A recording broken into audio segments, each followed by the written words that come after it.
35 years ago is like a really long time, but actually it feels it was just yesterday that I woke up to hear a bomb had gone off, and about 6 hours later heard that they found my dad's body. And though 35 years it's more than half my life, it still feels so recent. I can still feel the impact. Well, it would have been about 2 days later that I started on a journey. It was 2 days later that it came to me. I had a choice. Do I bring something positive out of this? Do I understand those who kill my dad? Do I find a way to not have an enemy? Or do I give up on everything that I'd already believed in, and do I stay a victim, and do I become bitter, and do I hate, and do I have revenge? And so I made this decision. I'm going to bring something positive out of it. It was the peace process that changed my life, but there was a lot I did in 85 and 86 when I went to Belfast. But the peace process didn't happen until 98, 99, and so I was there experiencing the violent conflict on the streets, and that was very difficult. But the peace process brought lots of opportunities for me. One, I finally got the support that I needed and hadn't had, in terms of Glencree Repudiation Centre, where I went and met other people being affected by conflict and by violence. But also the one person who was held responsible, Patrick McGee, came out of prison in '99. That was part of the Good Friday Agreement. And so once he was out of prison, the idea of meeting him sort of grew and grew, and I met people who knew him, who told me the kind of person he was, and I heard he did his dissertation in prison, and that he was someone who thought deeply about the IRA cause. And it seemed like, well, I knew he wasn't going to hurt me, and I knew he'd renounced violence. Like, for him, violence was no longer an option. He was totally committed to the peace process. So I arranged to meet him, and I was with him last week.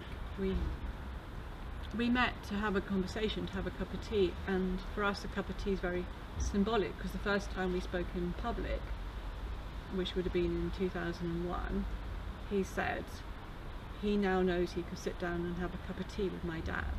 Now, cups of tea weren't part of the Conservative Party policy at the time. They weren't speaking to the IRA. But I can imagine the two of them having a cup of tea, and to me a cup of tea is about respect and listening, and almost like a safe place for two people to have a difficult conversation.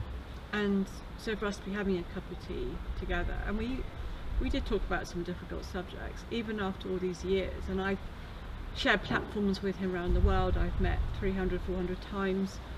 I do call him my friend, though it's a very unusual friendship. But sometimes we have difficulties and challenges, and I have met many people who are still really grieving in pain and in a very painful space, and then it's about listening to them. So I don't really have any answers for anyone, but I can listen, and I think, well, I know from my experience that when I'm listened to, that helps me understand what I need to do next. So I listen, and I say to people, do you want to tell me your story? I'm here for you. What do you need? You know, whatever you're thinking, feeling is understandable.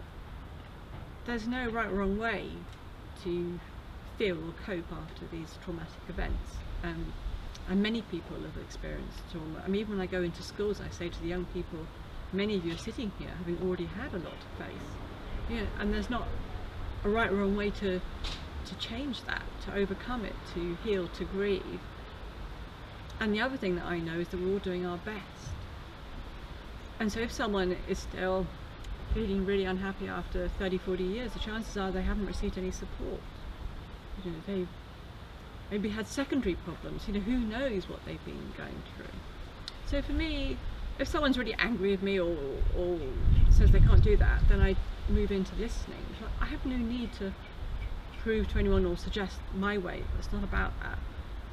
It's been unusual what I've done, and I think it's an unusual circumstance, and it's sort of worked. It's been an experiment. It's had its difficult times, but if I'm other people, it's about listening to them.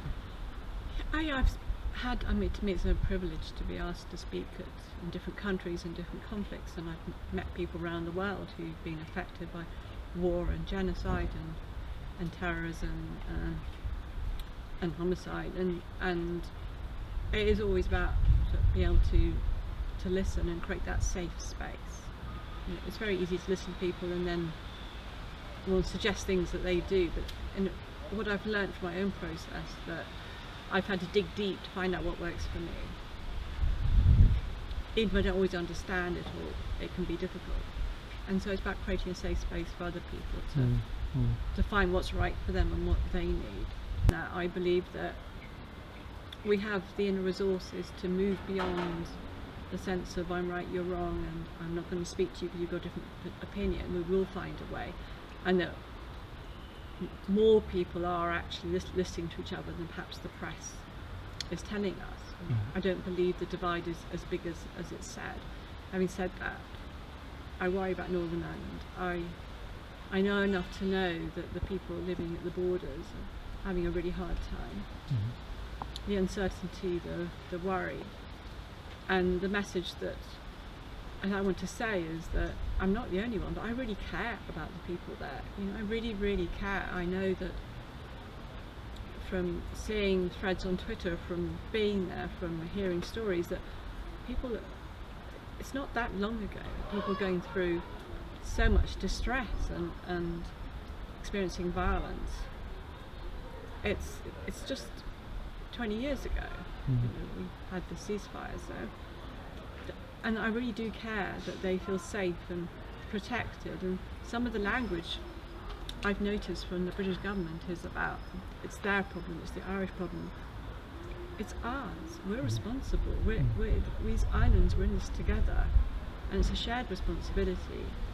So I really want people in Northern Ireland to know that I care, and many, many others do as well. And the other thing is that it's so easy to create an other. You know, sometimes we can get outraged and we can get righteous and we can get indignant and think that there is an other. And I think that's what my work is about, saying let's create a world where there is no other, where actually your needs are as important as mine. And if I listen to your story and hear what you've been through, I'll understand exactly what you're thinking, and I'm going to want for you the same what I'm going to want for me, because empathy to me is a call for action. It brings in action for change and compassion.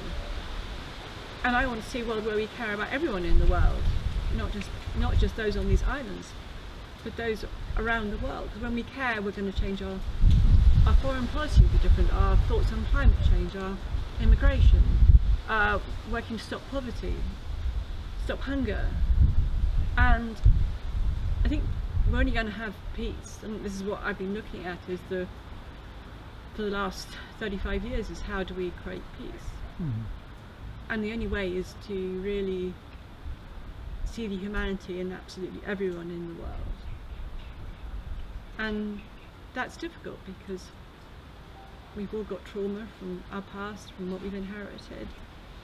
The sense that we're more right than others is enticement, but let's look at a way in which we've all got our stories. You know, we all deserve to live in peace and have our needs met. That's going to involve, you know, deep listening and when we don't agree, and that's what I think I've been learning about. I don't agree with Patrick. I don't agree that the Brighton bomb was a positive action, and yet I can listen and understand how he got to that point of thinking Brighton was a strategy. I can understand that. Doesn't mean I have to agree. And that is the sort of basis of my work, is that we can have these difficult conversations with people even when we've been hurt, even when we disagree. And we talk about being kind and compassionate, and it's about being that even with the people that we have least reason to be kind and compassionate. I remember being just 27 and wanting to bring something positive every day, and that hasn't changed, and that's never going to change. You know, I wake up every morning still thinking, what can I do to create a difference in the world? And I've had many amazing opportunities, and there are many more coming up. I work a lot in schools and working with young people to be positive change makers, to empower them, because they already are, but just to give them the space to be that person. And I got a opportunity to work on the world stage, to speak in the South Korea World Peace Conference coming up in December, and all of it is just amazing, underprivileged, and a complete blessing. And I commit, next 35 years, who knows, but however many years I have on this planet, to send my message out stronger and stronger, and be bolder and have more courage, because sometimes it's scary, and to say, you know, I commit to seeing humanity and absolutely everyone and work for the needs of everyone and for this amazing planet. Great. Thank you.